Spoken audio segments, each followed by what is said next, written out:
Bank খাত সংস্কারের সবচেয়ে বড় বাধা দুই ডেপুটি গভর্নর। তারা পতিত সরকারের সব এজেন্ডা বাস্তবায়ন করছে।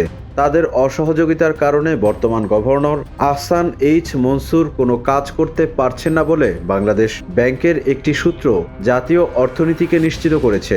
সূত্র জানায়, ব্যাংকের ভেতরে কোনো সিদ্ধান্ত নিলে আগেভাগেই জেনে যাচ্ছে লুটেরা গোষ্ঠী আন্দোলন করে তাদের সরাতে না পারায় তারা আরও শক্তিশালী হয়ে ফিরেছেন।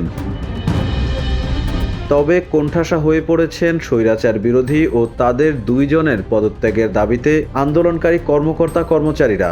তারা জানান, স্বৈরাচার সরকারের সময় ডেপুটি গভর্নর নুরুন নাহার ও ডক্টর হাবিবুর রহমানরা দেশের পুরো আর্থিক খাতকে ডুবিয়েছেন। ওই সরকারের পতনের পরও তারা কিভাবে বাংলাদেশ ব্যাংকে এখনও বহাল থাকে। তাদের নিয়োগই সঠিক নিয়ম মেনে হয়নি, তারপরও তাদের বাংলাদেশ ব্যাংকে রেখে দেওয়া আত্মঘাতী।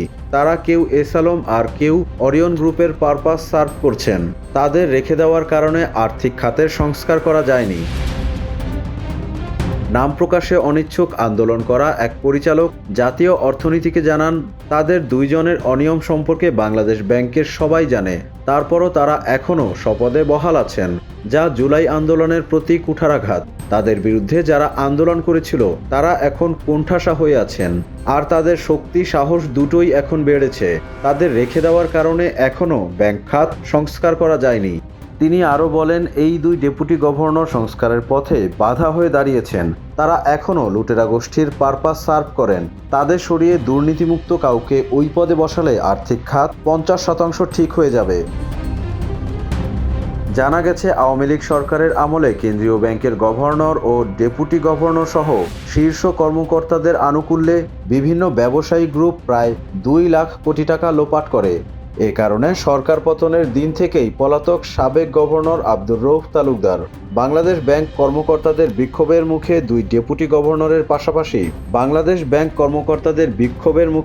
দুই ডেপুটি গভর্নরের পাশাপাশি নীতি উপদেষ্টা ও আর্থিক গোয়েন্দা বিভাগের প্রধানের অপমানজনক বিদায় নিতে হয়েছে। পরিস্থিতি বেগতিক দেখে পদত্যাগের মৌখিক শর্তে বাংলাদেশ ব্যাংকের কাজ চালিয়েছিলেন ডেপুটি গভর্নর নুরুন নাহার ও ডক্টর হাবিবুর রহমান। পদত্যাগ তো দূরের কথা, বর্তমান গভর্নর আসার পর আরও শক্তিশালী হয়েছেন তারা। আওয়ামী লীগ সরকারের আমলে যারা ব্যাংক খাতে লুটপাট করেছেন তাদের স্বস্তি দিচ্ছে নুরুন নাহার ও হাবিবুর রহমানের চেয়ার। অন্যদিকে অস্বস্তিতে পড়েছেন কেন্দ্রীয় ব্যাংকের পেশাদার কর্মকর্তারা, যারা গত 15 বছর নানা প্রতিবন্ধকতায় স্বাধীনভাবে কাজ করতে পারেননি। মানব সম্পদ বিভাগ সহ গুরুত্বপূর্ণ অধিকাংশ বিভাগ রয়েছে নুরুন নাহারের অধীনে। সাবেক রাষ্ট্রপতি আব্দুল হামিদের সুপারিশে বিশেষ সুবিধায় নিয়োগপ্রাপ্ত হয়েছিলেন নুরুন নাহার। বিভিন্ন প্রমাণযোগ্য ঘটনার বরাতে বাংলাদেশ ব্যাংকের একাধিক কর্মকর্তা জানিয়েছেন, কেন্দ্রীয় ব্যাংকে বর্তমান গভর্নর দায়িত্বে আসার পর এই দুই ডেপুটি গভর্নর মিলে অতীতে সংঘটিত বিভিন্ন অনিয়ম ধামাচাপা দিতে সফল হয়েছেন। যে কারণে আওয়ামী লীগ সরকারের পতনের পর আর্থিক খাতে সংঘটিত নজিরবিহীন লুটপাটের পাশাপাশি বাংলাদেশ ব্যাংকের অভ্যন্তরে সংঘটিত বিভিন্ন নজিরবিহীন অনিয়ম দুর্নীতির চিত্র গণমাধ্যমে প্রকাশ পেলেও এখনও পর্যন্ত কোনো প্রশাসনিক ব্যবস্থা নেওয়া হয়নি। এমনকি কোনো তদন্ত কমিটি গঠনেরও দৃশ্যমান উদ্যোগ গ্রহণ করা হয়নি। বাংলাদেশ ব্যাংকের যেসব কর্মকর্তা লুটেরাদের সহযোগিতা করেছেন তারা জবাবদিহিতার বাইরে রয়েছেন এই দুই ডেপুটি গভর্নরের ছত্রছায়ায়। এমনকি অনেকে পদোন্নতি পেয়ে গুরুত্বপূর্ণ বিভাগের দায়িত্বও পেয়েছেন।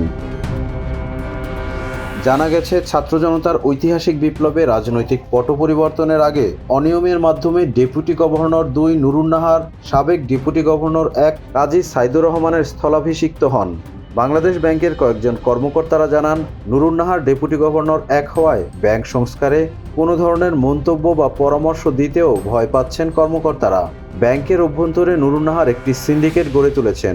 এটি এতটাই শক্তিশালী যে তার বিরুদ্ধে কথা বললেই বদলির আতঙ্কে থাকেন ব্যাংকাররা। আওয়ামী লীগ সরকারের আমলে যারা ব্যাংক খাতে লুটপাট চালিয়েছেন তাদের স্বস্তি দিচ্ছেন ডেপুটি গভর্নর নুরুন নাহার। সবশেষ অনুষ্ঠিত বাংলাদেশ ব্যাংকের অফিসার্স ওয়েলফেয়ার কাউন্সিলের নির্বাচনে প্রভাব খাটান নুরুন নাহার। অনৈতিক সুবিধার মাধ্যমে আওয়ামীপন্থী নীল দলকে জয়ী করতে সহায়তা করেন। Institute for inclusive finance and ডেভেলপমেন্টের সাবেক নির্বাহী পরিচালক ও বাংলাদেশ ব্যাংকের সাবেক প্রধান অর্থনীতিবিদ ডক্টর মুস্তফাকে মুজেরি বলেন, যারা অন্যায় করেছেন বা যারা ক্ষতির কারণ হয়েছেন তাদের বিচারের আওতায় আনা উচিত। কেউই আইনের ঊর্ধ্বে নয়। সবাইকে আইনের মধ্যে থেকেই কাজ করতে হবে, এর বাইরে যাওয়ার সুযোগ নেই। সুশাসন ছাড়া আর্থিক খাত ঠিক করা সম্ভব নয়। বাংলাদেশ ব্যাংকের নির্বাহী পরিচালক ও মুখপাত্র জাতীয় অর্থনীতিকে জানান, তাদের নিয়োগ নিয়ে তিনি কথা বলতে পারেন না। এই দুই ডেপুটি গভর্নর তার সিনিয়র, তাদের বিষয়ে সরকার সিদ্ধান্ত নেবে।